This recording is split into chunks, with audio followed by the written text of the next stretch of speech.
ఇక్కడ పౌలుతో పాటు 276 మంది ఖైదీలు ఉన్నారు. 20వ అధ్యాయంలో వారు ఇటలీకి ప్రయాణం అవుతున్నారు. పౌలు రోమా పౌరసత్వం ఉందని తెలిసి నేను సీజర్ ముందు చెప్పుకుంటాను, నేను రోమా పౌరుని అని చెప్పినప్పుడు వాళ్ళు స్థానిక గవర్నమెంట్ వాళ్ళు ఏం చేశారంటే ఇటలీకి ఆయన్ను ఆ యొక్క రాజు దగ్గరికి, సీజర్ చక్రవర్తి దగ్గరికి తీసుకుని వెళ్ళడానికి వాళ్ళు ప్రయత్నం చేశారు. ఆ రోజుల్లో ఈ రోజులో వలె సౌకర్యాలు లేవు. అలాంటి ఓడలు ఈనాటి ఓడలు చాలా వేరు. ఈనాటి ఓడలు ఇంజన్తో నడిచేవి, ఆనాటి ఓడలు గాలివాటం, తెరచాప వాటిని అనుసరించుకొని నడిచేవి. అయినా సరే సముద్రాల మీద వారు ప్రయాణం చేసేవారు. కాబట్టి మధ్యధరా సముద్ర తీరాన్ని దాటి రోమాకు, ఇటలీకి వెళ్ళవలసి ఉంది. వెళ్తున్న క్రమంలో ఎన్నో బాధలు పడ్డారు. భీకరమైన తుఫాన్ వచ్చింది, ఓడ పగిలిపోయింది. మొత్తానికి అంతకన్నా ముందే చెప్పాడు ఎవరికి, శతాధిపతికి, అయ్యా ఈ ప్రయాణం చాలా కష్టంగా ఉంది, మనం వెళ్ళకూడదని చెప్పినప్పటికీ సరే ఆ శతాధిపతి వినలేదు. వినకుండా ఓడనావికిని ఆయన మాటని విన్నాడు. నష్టాలు తెచ్చుకున్నారు. అనేక దినాలు సముద్రంలో గడిపారు. సూర్యుడు లేడు, వాళ్ళకి అంత చీకటిమయం, ఆహారం లేదు. పౌలు వాళ్ళని ప్రోత్సహించాడు. వారు అనుకున్నారు అందరం చనిపోతాం అనుకున్నారు. ఒక దశలో మరి సైనికులు పారిపోతారేమో, వాళ్ళు చంపాలని కూడా ప్రయత్నం చేశారు. కానీ పౌలు దయగలవాడు.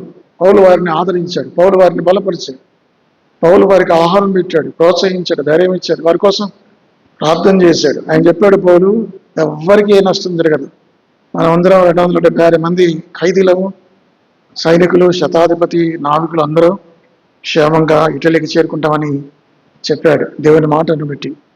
కాబట్టి పౌలు వలన వాళ్ళందరూ బ్రతికారు. దేవుని బిడ్డలంగా మనం ఎక్కడ ఉంటామో అక్కడ మన చుట్టుపక్కల వారికి మనం ఆదరణకరంగా ఉండాలి, మనం ఒక వెలుగుగా ఉండాలి. మనుషులు మీ సత్క్రియను చూసి లోకమందున్న మీ తండ్రిని మహిమపరిచినట్లు వారి ఎదుట మీ వెలుగు ప్రకాశింపనీయడి. కాబట్టి పౌలు ఎక్కడుంటే అక్కడ వెలుగు. ఆయన దేవుని బిడ్డ కాబట్టి ఎంతో ప్రోత్సహించాడు. అది ఆ తర్వాత మొత్తానికి వాళ్ళు తప్పించుకొని, మొదటి వచనంలో ఉంది, మేము తప్పించుకున్న తర్వాత ఆ ద్వీపము మెలితే అని తెలుసుకుంటుమి. అనాగరికులకు ఆ ద్వీపవాసులు మాకు చేసిన ఉపచారము ఇంతింత కాదు. ఎలా కనుక అప్పుడు వర్షం కురిచు చలిగా ఉన్నందున వారిని నిప్పురాజు పెట్టి మమ్మల్ని అందరినీ చేర్చుకునేది. కాబట్టి దేవుని బిడ్డలకు బైబిల్లో ఉంది, రోమా 8:8 దేవుని ప్రేమించే వారికి అనగా ఆయన సంకల్పం చూడడం పిలువబడిన వారికి మేలు కలుగుటకై సమస్తమును సమకూరు జరుగుతున్నవని ఎరుగుదాము. దేవుని యొక్క చిత్తంలో, దేవుని ప్రణాళికలో ఉన్న బిడ్డలు వీళ్ళు. కాబట్టి దేవుడు వారిని కాపాడాడు. మనం కూడా చాలాసార్లు రకరకాల ప్రమాదాల్లో, తుఫాన్ వంటి జీవిత తుఫాన్లు చిక్కుకొని ఉంటాం. ఇంకా మనకు హోప్లెస్ కండిషన్లో కూడా ఉంటాం. కొన్నిసార్లు నిరాశ, నిస్పృహలు ఉంటాం. దేవుడు తప్పిస్తాడు, దేవుడు తన బిడ్డలకు న్యాయం చేస్తాడు. మనం ఎప్పుడు కూడా నిరాశపడకూడదు. చూడండి, వాస్తవానికి వాళ్ళు బ్రతికే అవకాశం 1% కూడా లేదు. కానీ అలాంటి వాళ్ళు బ్రతికి ఒక ద్వీపానికి చేరుకున్నారు. ద్వీపానికి చేరుకున్న తర్వాత ఆ ద్వీపవాసులు అనాగరికులు, చదువులేని వాళ్ళు, అయినా సరే వారు చూపించిన దయ, ప్రేమ ఎంత గొప్పది. కాబట్టి అనాగరికులకు ఆ ద్వీపవాసులు మాకు చేసిన ఉపచారము ఇంతింత కాదు. ఎలాగనగా అప్పుడు వర్షం గురించి తుఫాను దాటిన తర్వాత చలి ఉంది ఆ దేశంలో, కొన్ని చలి దేశాలు, భీకరమైన చలి. వీళ్ళందరూ కూడా మంట పెట్టారు వాళ్ళు చలి కాచుకోవటానికి. పౌలు చాలా ఆశ్చర్యం ఏమిటంటే, మరి పౌలు ఎంతో గొప్ప దీనత్వం కలిగి ఉన్నాడు. ఇక్కడ చూడండి ఆ మాటలు. పౌలు ఏం చేశాడట, 3వ వచనం, అప్పుడు పౌలు మోపెడు పుల్లలేరి నిప్పుల మీద వేయగా. ఇప్పుడు పౌలు ఏం చేశాడంటే, కట్టెల మోపులు మోసుకుంటున్నాడు. ఎంతమందిని ఆయన కాపాడాడు పౌలు, ఎంతగా వారిని ప్రోత్సహించాడు, ఎంత వారిని బలపరిచాడు. దేవుని బిడ్డలంగా మరొక సింహాసనం మీద కూర్చోవాలి, ఇంతమందిని బాగు చేశాడు, ఇంతమందిని కాపాడాడు, ఇంతమందికి మేలు చేశాడు.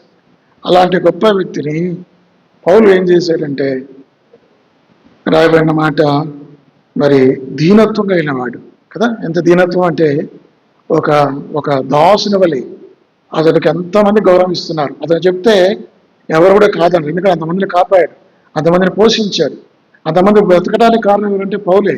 పౌలు వారికి ఆజ్ఞాపించవచ్చు, కానీ వాళ్ళు ఆజ్ఞాపించాడా? ఏమన్నాడు? ఆయనే కట్టెల మోపు మోసుకొని. అది దీనమైన మనస్సు. మీకు తెలుసు కదా, ఫిలిప్పీలకు రాసిన పత్రిక 2వ అధ్యాయం 3వ వచనం. ఫిలిప్పు 2:3-4 వచనం.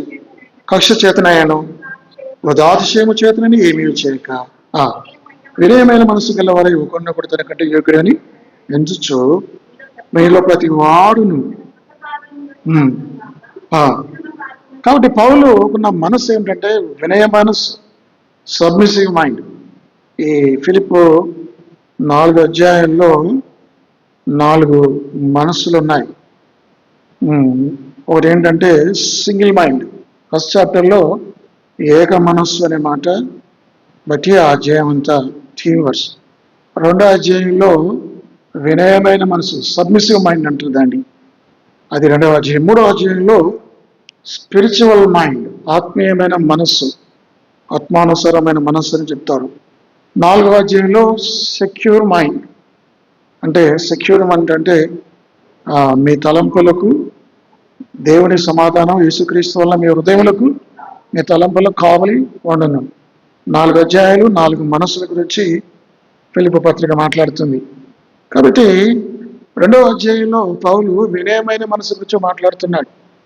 దేవుని బిడ్డలకు ఉండాల్సింది వినయమైన మనస్సు. ఏ స్థాయిలో ఉన్నా, ఆ మాటకు వస్తే పౌలు కంటే స్థాయి ఎవరికి ఎక్కువ లేదు, అంత గొప్పవాడు మళ్ళీ ఎవడు లేడు. సంఘ చేతుల్లో కానీ అపోస్తల్లో కానీ ఆయన కంటే గొప్పవాడు ఎవడు లేడు ఈనాటికి కూడా. ఇంక గొప్పవాడు ఉండడేమో. అలాంటి గొప్ప వ్యక్తి యేసుప్రభు వారి తర్వాత అత్యంత పరిశుద్ధుడు. ఆ విధంగా ఆయన జీవించాడు. తను ఎంత తీసుకున్నాడంటే 276 మంది ఖైదీలకు ఆజ్ఞాపించవచ్చు, కానీ ఆయనే ఒక కట్టెల మోపు ఎత్తుకొని మరి ఆ యొక్క సహాయం చేసి 28వ అధ్యాయం 3వ వచనం. అప్పుడు పౌలు మోపిడి పుల్లలేరి మిప్పుల మీద వేగ. ఎటువంటి దీనమైన మనసు దేవుని బిడ్డలంగా మనం తగ్గించుకోవాలి. అన్ని వేళ అన్ని సమయాల్లో దీనత్వం అనేది చూపించాలి. దేవుని మనస్సు అది. నేను యేసుప్రభు అన్న మాటలు మీకు తెలుసు కదా, నేను సాత్వికుడను, దీన మనస్సు గలవాడను. దీన మనస్సు, దీనత్వం కలిగి ఉండాలి. అయితే ఇక్కడ జరిగింది ఏంటంటే 3వ వచనం. అప్పుడు పౌలు మోపిడి పుల్లలేరి నిప్పుల మీద వేయగా ఒక సర్పము కాకుకు బయటకు వచ్చి అతని చేయి, ఈ సర్పము చేంజ్ చేసిందంటే చేపట్టేసింది. ఇది ఎంత విచారం. ఒకసారి ఈ 4 సంవత్సరాల క్రితం ఏం జరిగిందంటే, ఇక్కడే మీ మధ్యలోనే చేవల నుంచి వచ్చి మొట్టమొదటిసారి బాప్టిజాలు ఇచ్చాం కదా. చాలా ఎక్కువ మందికి బాప్టిజాలు ఇచ్చాం. ఇక్కడనే 10 మంది పైన బాప్టిజాలు ఇచ్చాము. అయితే బాప్టిజాలు ఇచ్చిన తర్వాత అందరం మళ్ళీ వెళ్ళిపోయాం. నెక్స్ట్ డే ఏం జరిగిందంటే, సరిగ్గా బాప్టిజాలు ఇచ్చి చేవలకు వెళ్ళిపోయాను. ఆ తర్వాత రోజు నేను ఇంట్లో కూర్చొని సోఫా మీద కూర్చొని మొబైల్ చూస్తాను. ఇట్లా మొబైల్ చూస్తా ఉంటే ఒక పాము సడన్గా ఎదురుగా వచ్చింది. అది ఎట్లా వచ్చిందో, అంతకుముందు ఇంట్లో ఇది లేదు, ఏంటిది ఇనపతెర, ఇది ఏమంటారు, జాలి లేదు. జాలి లేదు కదా, అప్పుడు ఓపెన్గా ఉండేవి. తలుపు తీసుంది. మేము అనుకున్నాం మామూలుగానే. అదేం చేసింది అంటే లోపలికి వచ్చేసింది. వచ్చింది నా మీదకి వస్తుంది. నేను కుర్చీ మీద కూర్చున్నా. నేను ఇట్లా చూసేసరికి ఎదురుగా నేను ఉన్న పొలంగా లేసరికి అది కాటేయాల. వాస్తవానికి అది ఎందుకేమైంది, అసలు నేనే పిడుకోని, అది నాకంటే పిరికి బాగున్నట్టుంది. అదేం చేసిందంటే వాళ్ళు వెనక్కి వెళ్ళిపోయి. నేను అనుకున్నాను అంత భయంగా ఉన్న పాపం ఈ పిరికి పాపం, ఇది మామూలు పాపం అనుకున్నాను. మేము బయటకు వెళ్ళిపోయినా మన చర్చి పిల్లలు అక్కడ ఉంటే యవనస్తులు, వాళ్ళు చెప్పగానే వాళ్ళు వచ్చి కొట్టారు. అది త్రాసుపాము.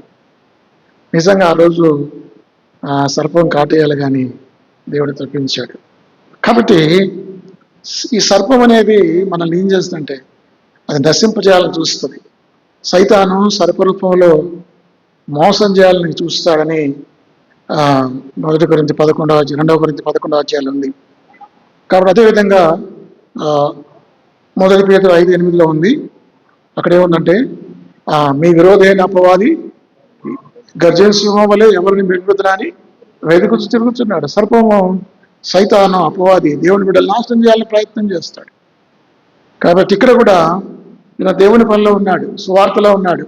ఇలాంటి వ్యక్తి సైతాను ఈ పౌలును చంపేస్తే ఇక పీడ విరగడైద్ది, ఇక సువార్త ప్రకటించేవారు లేరు.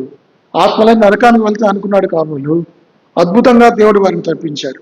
వాళ్ళు అనుకున్నారు ఇట్లా జాడించాడు అంతే, ఇట్లా పాము కరిసింది, ఇట్లా అన్నాడు, అది వైపు దాంట్లో పడిపోయింది, ఈయనకి ఏమి హాని కలగలేదు. కాబట్టి దేవుని బిడ్డలకు ఏ హాని జరిగించడు. జరిగిస్తాడా? 91వ కీర్తన 13వ వచనం. దేవుని బిడ్డలకు ఏ సర్పాలు ఏమీ కూడా హాని చేయవు. 91:13. అమ్మా తొక్కేదవు చూసారా, నీవు సింహములను నాగుపాములను దొక్కేదవు, కొదమ సింహమును భుజంగమును అనగదొక్కేదవు. కాబట్టి ఏం చేయగలవు? దేవుని బిడ్డలకు ఏమీ కలగలేదు, ఏ హాని కలగలేదు. దేవుని బిడ్డలకు ఏ హాని కలగదు, ఏ నష్టం. దేవుని చిత్తం లేకుండా, దేవుని ఆజ్ఞ లేకుండా దేవుని బిడ్డలకు ఏమీ కలగదు.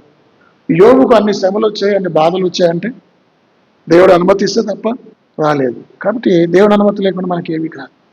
కాబట్టి ఇక్కడ జరిగింది ఏంటంటే, సాతాను వాళ్ళని సంహరించాలని పౌలును ఎన్నో ప్రయత్నం చేశాడు. ఇక్కడ కూడా సర్పం ద్వారా వచ్చి కాటు వేయాలని ప్రయత్నం చేశాడు, ఏమీ కాలేదు. ఆ తర్వాత ఏం జరిగిందంటే 4వ వచనం, ఆ ద్వీపవాసులు 24 ఆ జంతువు అతని చేతిని వేయాలని చూసినప్పుడు నిశ్చయముగా ఈ మనుషుడు నరహంతకుడు, ఇతడు సముద్రంలో తప్పించుకున్న న్యాయమతుని బ్రతకనీయదని తమను తాము చెప్పుకుని, అతడైతే ఆ విష జంతువును అగ్నిలో జాడించి వేసి ఏ హానియు చూసారా, ఎంత అద్భుతం.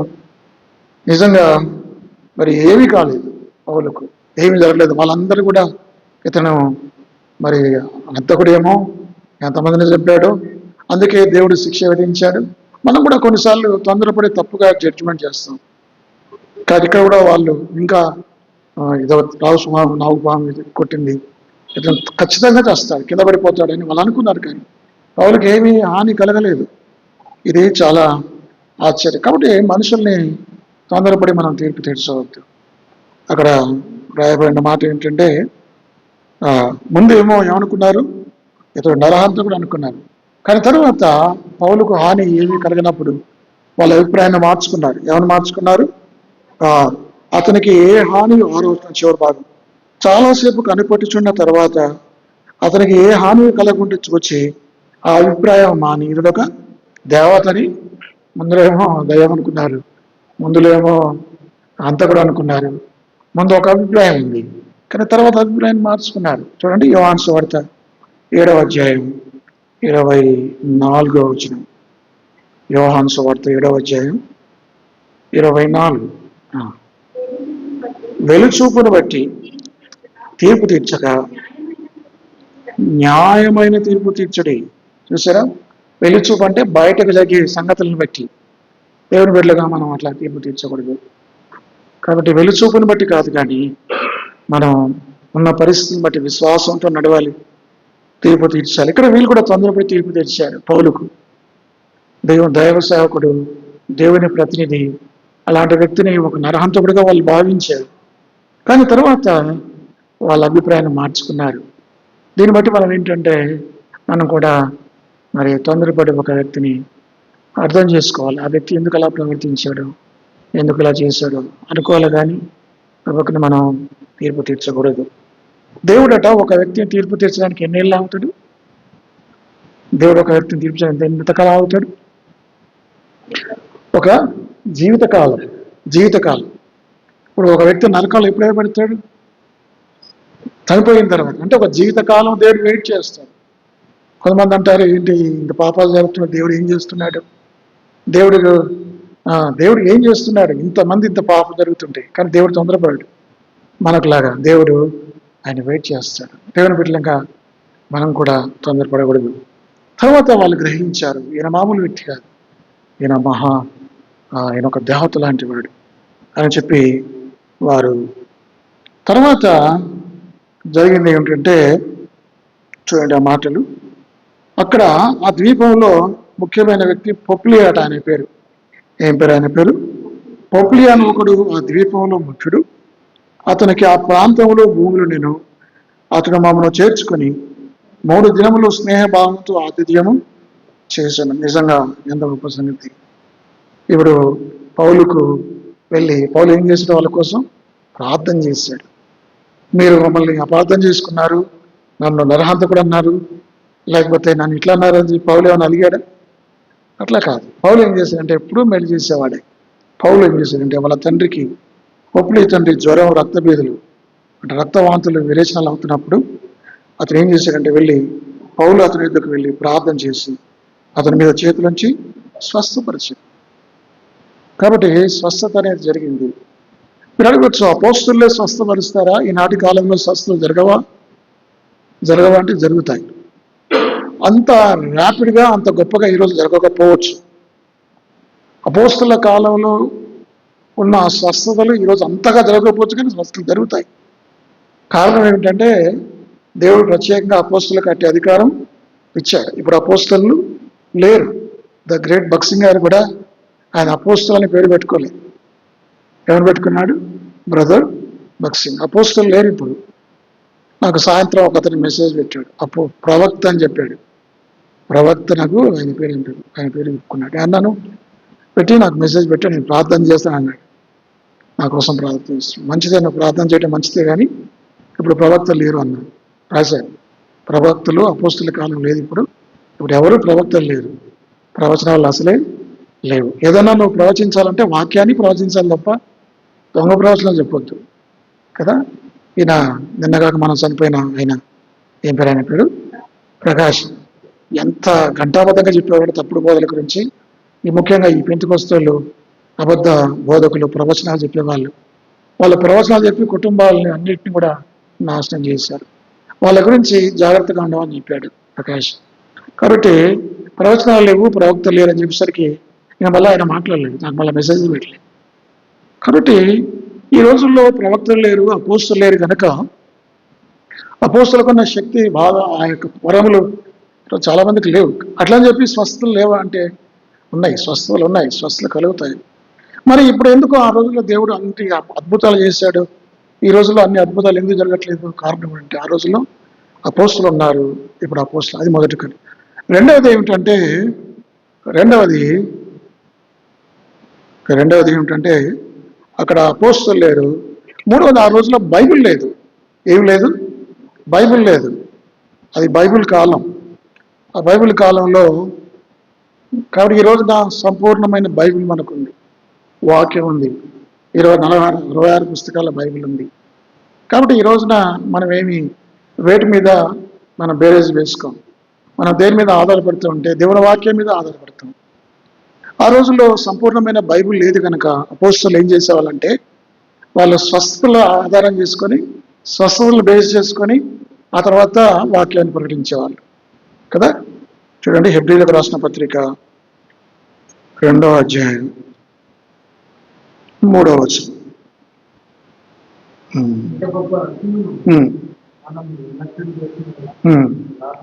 ఎలాగో తప్పించుకున్నాము బోధించిన చేత ఆరంభమై సూచక క్రియల చేతను, మహత్కార్యముల చేతను, నానా విధములైన అద్భుతముల చేతను, వివిధములైన పరిశుద్ధాత్మ వరములు అనుగ్రహించిన చేతను వారితో కూడా సాక్ష్యం ఇచ్చుచుండగా విన్న వారి చేత మనకు దృఢపరచబడి. ఆ రోజుల్లో ఫుల్ రెవల్యూషన్తో బైబిల్ లేదు కనుక ఆ రోజుల్లో అవసరం ఉన్నాయి ఇవన్నీ అద్భుతాలు, వరాలు, సూచక్రియలు, మహత్కార్యములు. యేసు ప్రభు ప్రారంభించాడు, ఆ తర్వాత అపోస్తులు ప్రారంభించారు. కాబట్టి దాన్ని బేస్ చేసుకొని తర్వాత సువార్త చెప్పేవాళ్ళు. ఈ రోజున మనం వాటి మీద ఆధారపడి, వేటి మీద అద్భుతాలు చూపించి, స్వస్థతలు చూపించి మనం సువార్త పాటించాం. మనం ఓన్లీ వాక్యాన్ని ప్రకటిస్తాం. అట్లని చెప్పి అద్భుతాలు లేవంటే అద్భుతాలు జరుగుతాయి. మనం ప్రార్థన చేస్తే దేవుడు స్వస్థపరుస్తాడు. అయితే ప్రార్థన చేస్తే ఎలా ప్రార్థన చేయాలి? యాకోబు పత్రిక 5వ అధ్యాయం 15వ వచనం. యాకోబు 5:15. విశ్వాస సహితమైన ప్రార్థన ఆ రోగిని స్వస్థపరచును, ప్రభు అతను లేపును. కాబట్టి ఈ రోజుల్లో స్వస్థతలు కలగపోవడానికి కారణం ఏంటంటే ఇప్పుడు 2 చెప్పాను. ఒకటి అపోస్తులు లేరు ఇప్పుడు. అది మొదటిది. రెండవది, బైబిల్ ఫుల్ రెవల్యూషన్ బైబిల్ ఉంది ఇప్పుడు. అది మూడవది ఏంటంటే, ఆ రోజుల వల్ల ఈ రోజుల్లో ఉన్న శిష్యులు అంటే విశ్వాసం కలిగి ప్రార్థన చేసేవాళ్ళు, వాళ్ళు నమ్మకం కలిగి ప్రార్థన చేసేవాళ్ళు. ఇప్పుడు చనిపోయిన వ్యక్తికి పేతురు దొరకని ఒక ఆమె చనిపోతే యేసుప్రభు నామమున లేకపోతే తలితాకుమి అన్నాడు. యేసుప్రభు తలితాకుమి అంటే ఆయన తబితాకుమి అన్నాడు. చిన్నదానాలు లెమ్మంటే యేసు పౌలు ఏమన్నాడు, పేతురు ఏమన్నాడు, తబితా లెమ్ము అన్నాడు. ఒకటే మాట 10వ అధ్యాయంలో. లెమ్ము అనగానే ఆమె లేచి కూర్చుంది. అంటే ఎంత కాన్ఫిడెన్స్ ఉండాలి, ఎంత ధైర్యం ఉండాలి, ఎంత విశ్వాసం ఉండాలి.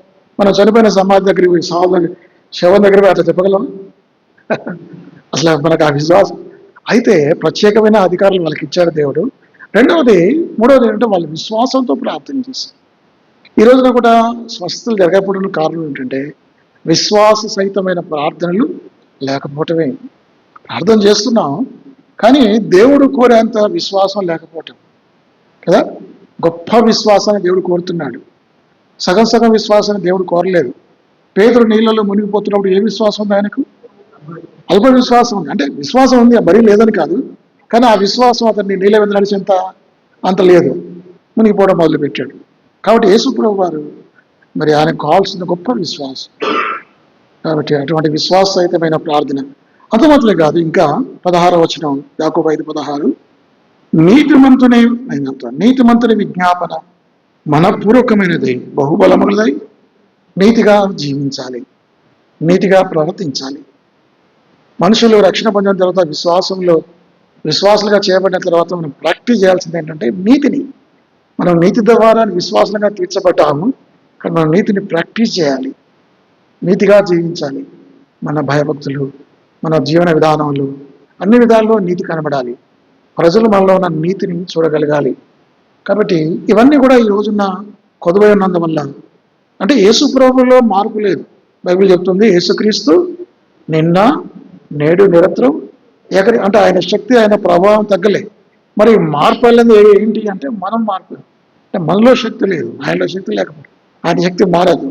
మన విశ్వాసంతో ప్రార్థన చేయకపోవటం, నీతిగా జీవించి ప్రార్థన చేయకపోవటం, ఇటు కారణాల వల్ల కొన్నిసార్లు స్వస్థతలు ఆలస్యంగా అవుతున్నాయి.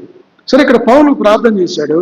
ప్రార్థన చేస్తే ఈ పొప్లి తండ్రికి ఏమైంది? వెంటనే స్వస్థత కలిగింది. పొప్లి తండ్రికే కాదు, ఇంకా చాలా మంది ఆ పల్లెల్లో ఉన్న వాళ్ళు, ఆ ద్వీపంలో ఉన్న వాళ్ళందరూ కూడా స్వస్థత కలిగిందట. చూడండి మాటలు 8వ వచనం. పౌలు అతని ఎదుకు వెళ్ళి ప్రార్థన చేసి అతని మీద చేతులుంచి స్వస్థపరిచెను. ఇది చూచి ఆ ద్వీపంలో ఉన్న కడప రోగులు కూడా వచ్చి స్వస్థత పొందిరి. చూసారా, మిగతా వాళ్ళకు కూడా స్వస్థత వచ్చింది. కాబట్టి దేవుని బిడ్డలంగా నేను చెప్పాను కదా, మనుషులు మీ సత్క్రియలను చూసి మన లోకమందున్న మీ తండ్రిని మహిమపరిచినట్లు. అంటే ఒకవేళ పౌలు ఎందుకు అన్ని కష్టాలు వచ్చాయి మీరు అడగవచ్చు. పౌలుకి ఎన్ని కష్టాలు వచ్చాయి? పౌలు లాంటి మహా గొప్ప వ్యక్తికి సముద్రంలో తుఫాను రావటం ఏంటి, ఓడ పగిలిపోవటం ఏంటి? ఒకవేళ అలాంటి పరిస్థితి వాళ్ళకి రాకపోతే వాళ్ళు ద్వీపానికి వెళ్ళేవాళ్ళు కాదు. పౌలు అక్కడికి వెళ్ళకపోతే అక్కడ కొన్ని వందల మంది ప్రజలు రక్షింపబడేవారు కాదు. కాబట్టి దేవునికి ఒక ప్రణాళిక ఉంది.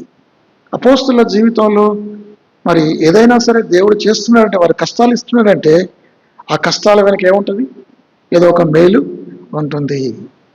ఇక్కడ ఉన్న మేలు ఏంటంటే ఆ ద్వీపమే రక్షించబడింది, వారికి స్వస్థలు కలిగాయి, వారికి మేలు కలిగింది, వారు సువార్త విన్నారు, వారు రక్షించబడ్డారు. ఎన్ని దినాలు అక్కడ ఉన్నారు వాళ్ళు? దాదాపు 3 నెలలు. దాదాపు 3 నెలలు అక్కడ ఉన్నట్లుగా దేవుని వాక్యంలో ఉంది. అర్థమైందండి? 3 నెలలు.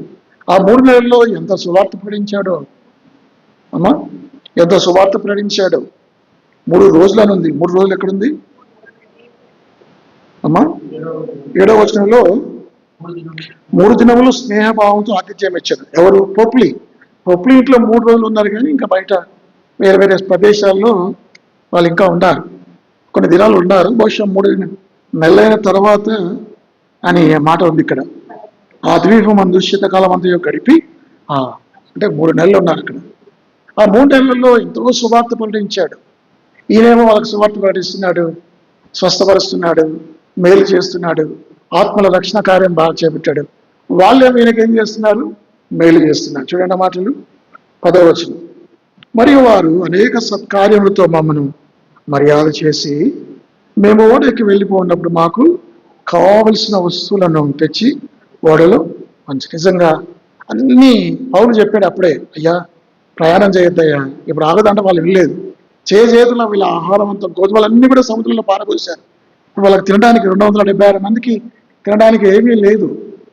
అలాంటి పరిస్థితుల్లో దేవుడు వాళ్ళని పోషించడం కొరకు ఒక దీపాన్ని తీసుకెళ్ళి ఆ పేదవాళ్ళ ద్వారా, అనాథుల ద్వారా మళ్ళా వాళ్ళకి కావాల్సిన అంతా బైబిల్లో ఉంది. ఫిలిప్పీ 4:19 ఆ మాట చదువుదాం అన్నమాట. మనకు తెలిసిన మాటే కానీ చదువుదాం. ఫిలిప్పీ 4:19. కాగా దేవుడు తన ఐశ్వర్యం చొప్పున క్రీస్తు యేసు మహిమలు నీ ప్రతి అవసరం కదా, అవసరం కాదు, ఏమని రాయబడింది? ప్రతి అవసరం, every need is met by God. Every need, ప్రతి అవసరత, మన ప్రతి చిన్న అవసరత కూడా తప్పిపోకుండా పోదు, తీరుస్తాడు దేవుడు. అర్థమైందండి? దేవుని బిడ్డలకు దేవుడు నీతిమంతుడు, విశ్వాసమూలముగా జీవించడు. దేవుడు సహాయం చేస్తాడు. నేను పెద్దవాడిన ఇంటిని, చిన్నవాడిన ఇంటిని, ఇప్పుడు ముసలివాడిని అయ్యాను, నీతిమంతుడు కానీ ఆయన పిల్లలు కానీ భిక్షం ఎత్తుకోవటం నేను చూడలేదు. ఎవరు దావీదు స్టేట్మెంట్. కానీ దేవుని పిల్లలకు ఏమీ కొదువులు ఉండదు. చాలా కష్టాలు వస్తాయి, బాధలు వస్తాయి, అనారోగ్యాలు వస్తాయి. కానీ దేవుడు అన్నాడు, గాడ్ ఇస్ విత్ us. దేవుడు మనల్ని పోషిస్తాడు. దేవుడు ఎప్పుడు కూడా మనల్ని విడిచిపెట్టాడు. బైబిల్లో ఉంది, ఆయన గురించి చింతిస్తున్నారు కనుక మీ చింత యావత్ ఆయన మీద వేయడు. పోయినప్పుడు వాళ్ళు ఎంత సత్కార్యాలు చేశారు, ఎంత మర్యాద చేశారు. పౌలు వాళ్ళ గురించి చెప్తున్నాడు 10వ వచనం, మరియు వారు అనేక సత్కార్యములతో మమ్మల్ని మర్యాద చేసి మేము ఓడకి వెళ్ళినప్పుడు మాకు కావాల్సిన వస్తువులు తెచ్చి ఓడలో, అంటే ఇటలీకి వెళ్ళేంత వరకు వారికి ప్రయాణం సరిపోయేంత సరుకులు దేవుడి ద్వారా వాళ్ళకి అందాయి. కాబట్టి దీని ద్వారా మనం నేర్చుకునేది ఏంటంటే, మనం మ్యూచువల్గా ప్రజలకు దేవుని వాక్యాన్ని అందివ్వాలి, ప్రజలకు రక్షణ సువార్తను అందించాలి, ప్రజలకు మనం దేవుని మహిమపరచాలి. మన క్రియల ద్వారా, మన ప్రవర్తన ద్వారా, మన సాక్ష్యం ద్వారా, మన బోధ ద్వారా దేవుడు వారిని రక్షించుకుంటాడు. కాబట్టి ఎంత అద్భుతం పౌలు ప్రార్థన చేశాడు. పౌలు ఎంత దీనత్వం, పౌలు ఉన్న లక్షణాలు మీరు చూసారా? పౌలు మొట్టమొదటిగా 276 మంది, వారందరూ పౌలు ద్వారా 27 అధ్యాయులు ఎంతమంది రక్షించబడ్డారు మీకు తెలుసా? 276 మంది సైనికులు రక్షించబడ్డారు, ఖైదులు రక్షించబడ్డారు, సైనికులు రక్షించబడ్డారు, వడవ రక్షించబడ్డారు, శతాధిపతులు రక్షించబడ్డారు. ఆ ద్వీపం రక్షించబడింది ఒక్క పౌలు కమిట్మెంట్, ఒక పౌలు త్యాగం వల్ల. మధ్యాహ్నం నాకు ఎవరు ఫోన్ చేశారు, ఒక ఆయన ఫోన్ చేసి, ఆయన వేరే సాహసం ఆయన ఫోన్ చేసి అన్నాడు, 2 సార్లు భక్సింగ్ గారి సాక్ష్యం విన్నాను, కానీ ఆయన సాక్ష్యంలో ఎక్కడ కూడా ఆయన ఫ్యామిలీ బ్యాక్గ్రౌండ్ చెప్పలేదు, వినలేదన్నా అని చెప్పాడు. చెప్తే మీకేమన్నా, మీరు ఆ సహవాసం చెందిన వాళ్ళు కదా, మీరు ఏదైనా మీకు తెలుసామనుకొని చెప్పి ఆయన నన్ను అడిగాడు. నేను అన్నాను, అయితే నాకు కూడా కొంత మెరిపిడి జ్ఞానమే, పౌలుకు భక్సింగ్ గారికి వివాహం అయిందో అనుకుంటున్నాను, కానీ తీరా ఆయన గురించి ఆ సోర్స్ చూస్తే భక్సింగ్ గారికి వివాహం కాలేదు, వారికి పిల్లలు లేరని తెలిసింది. అంటే ఒక భక్సింగ్ గారు కెనడా నుంచి ఇంగ్లాండ్కి, భారతదేశానికి వచ్చి తను ఒక్కడు సమర్పించుకున్నాడు, తను ఒక్కడు ప్రభు కోసం నిలబడటం వల్ల కొన్ని వేల సంఘాలు కట్టబడ్డాయి. మీరు చాట్‌జీపీటీలో వెతకండి, ఆయనకు భక్సింగ్ గారికి వివాహమైందా, పిల్లలు ఉన్నారంటే లేదని చెప్తుంది. కాబట్టి అవన్నీ రిలయబుల్ సోర్స్ మనకు. అవన్నీ భక్సింగ్ గారు ఒక్కడు, ఆయన వల్ల, ఆయన కమిట్మెంట్ వల్ల కొన్ని వేల సంఘాలు నిలబడ్డాయి. ఎంతో పరిచర్య చేశాడు, ఎన్నో ఆత్మలు రక్షించబడ్డాయి. దేవుని బిడ్డలంగా ఒక్కొక్క వ్యక్తికే ఇంత చేస్తే, ఒక ప్రకాష్, మీకు తెలుసు ప్రకాష్ గారు చనిపోయినప్పుడు ఆ రాత్రి నిద్రపోలేదు, మొబైల్ చూస్తున్నా 12 తర్వాత సడన్గా న్యూస్ వచ్చింది. న్యూస్ వస్తే ప్రకాష్ గారు ఇప్పుడే చనిపోయాడన్న వార్త చూసినప్పుడు అసలు నేనైతే ఎంత షాక్ గురయ్యాను. నిజంగా మా ఇంట్లో ఒక వ్యక్తి చనిపోతే ఎంత బాధపడ్డాను. ఎందుకంటే ఆయన వాక్యాలు, ఆయన ప్రసంగాలు విని ఎంత ప్రోత్సహించబడ్డా నేను. ఇలాంటి గొప్ప వ్యక్తికి, నాకంటే 1 సంవత్సరాలు చిన్నవాడు, ఇంత చిన్న వయసులో ఇంత మరణమా? అంతకుముందు ఆయన సాక్షి చెప్పాడు, 25 సంవత్సరాల నుంచి కిడ్నీ వ్యాధితో బాధపడుతున్నానని చెప్పాడు. నేను అనుకున్నాను కిడ్నీ వ్యాధితో బాధపడుతూ నేను కొంతకాలం బతుకుతారులే అనుకున్నాను. కానీ అన్ఎక్స్పెక్టెడ్గా ఆయన చనిపోయాడు. కొన్నిసార్లు ఒక వ్యక్తి కమిట్మెంట్ చాలు, ఆయన కాలం అయిపోయింది. దేవుడు చిన్న వయసులో ఎంత ఉపయోగించుకోవాలో అంత ఉపయోగించుకున్నాడు. కాబట్టి ఒక భక్సింగ్ గారు, ఒక ప్రకాష్, లేకపోతే ఒక పౌలు, ఇలా గొప్ప గొప్ప వ్యక్తులు, ఒక్కొక్క వ్యక్తులు వారి జీవితాన్ని దేవునికి సమర్పించుకోవటం వల్ల, దేవునికి వారు కమిట్ అవ్వటం వల్ల మా జీవితంలో దేవుని మహిమపరచడం తప్ప, ఆయన సువార్త తప్ప, ఆయన పరిచయం తప్ప మాకు వేరే ఆధారం లేదు, వేరే మాకు లక్ష్యాలు లేవు అని ఆయన చెప్తున్నాడు. నాకు ఇందాక సాహిత్యం ఆయన గట అమెరికాలో వెళ్ళినప్పుడు 10 కార్లు ఇస్తానంటే ఆయన చెప్తున్నాడు, నాకు అన్యుడైన వాడు అంటే మన సహవాసాలు చెంది ఆయన అంటున్నాడు, బక్స్ గారు అన్నట్ట, నాకు 10 కార్లు అక్కర్లేదయ్యా, నేను అమెరికాకి వచ్చింది మీ దగ్గర నుంచి తీసుకోవడానికి కాదు, కానీ మీకు ఇవ్వడానికి నేను వచ్చాను. మీకు ఇవ్వడానికి వచ్చాను, నేను మీకు వాక్యం అందించడానికి, బోధ చెప్పడానికి నేను మీకోసం వచ్చాను అని చెప్పాడు. నిజంగా ఇటువంటి ఇక్కడ ఒక్క వ్యక్తి